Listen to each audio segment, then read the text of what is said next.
Gurita kecil yang menyedihkan itu hanya bersendawa, tapi tiba-tiba memuntahkan ribuan tulang putih. Bahkan penyihir terkenal terkejut melihatnya. Makhluk yang tampak tidak berbahaya ini telah melahap begitu banyak manusia.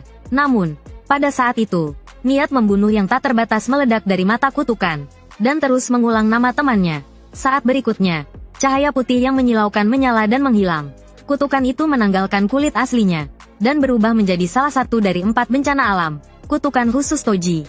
Detik berikutnya, kutukan itu mengaktifkan tekniknya. Dalam sekejap, seluruh stasiun kereta bawah tanah dibanjiri air. Sedikit saja kecerobohan akan menyebabkan seseorang tenggelam oleh air laut yang deras. Pada saat kritis, Nanami memutuskan untuk bertindak. Hanya dengan satu serangan, dia menghantamkannya ke tanah. Lihat ini, Maki, dengan berani menebaskan pedangnya ke arahnya. Tetapi Toji hanya menggunakan satu tangan untuk memblokir pedang. Untungnya, Naobito mengaktifkan tekniknya tepat waktu. Seketika, Toji berubah menjadi seperti kaca, dan dilemparkan ke udara. Melihat ini, Nanami melompat ke depan, dan menebasnya menjadi berkeping-keping dengan satu tebasan. Namun, serangan yang bertubi-tubi tidak melukai Toji. Ini membuat semua orang merasa kesulitan.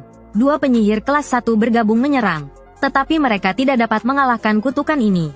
Detik berikutnya, ketiganya menyerang secara bersamaan dengan sangat kompak. Tapi tak disangka, kutukan itu melepaskan energi terkutuk yang deras, menghentak mereka semua, dan melayang ke udara. Naobito telah mengantisipasi gerakan lawannya, dan sekali lagi menendang Toji ke tanah.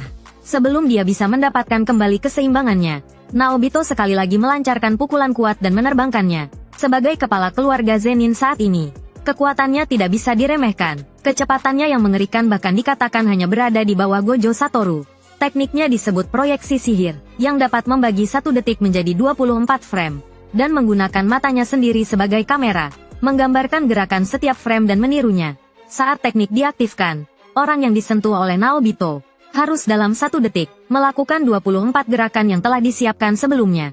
Jika tidak, mereka akan terjebak selama 1 detik. Untuk sementara waktu, penyihir khusus kelas 1 ini memiliki keunggulan mutlak. Toji yang lumpuh di tanah masih ingin melawan. Naobito dengan cepat melancarkan pukulan lagi. Tetapi pada saat ini, sebuah perubahan terjadi. Pemandangan di sekitar mereka tiba-tiba berubah. Ekspansi domain garis horizon yang tenang. Hanya dalam sekejap, Nanami dan Maki terkena serangan. Teknik yang diberikan di dalam domain memiliki efek pasti mengenai sasaran. Keahlian menghindar apapun tidak berguna. Tapi hanya Naobito Zenin yang merupakan pengecualian. Dia memiliki metode leluhur dari 3 keluarga besar untuk melawan domain. Berbeda dengan domain sederhana yang hanya digunakan untuk melindungi diri sendiri.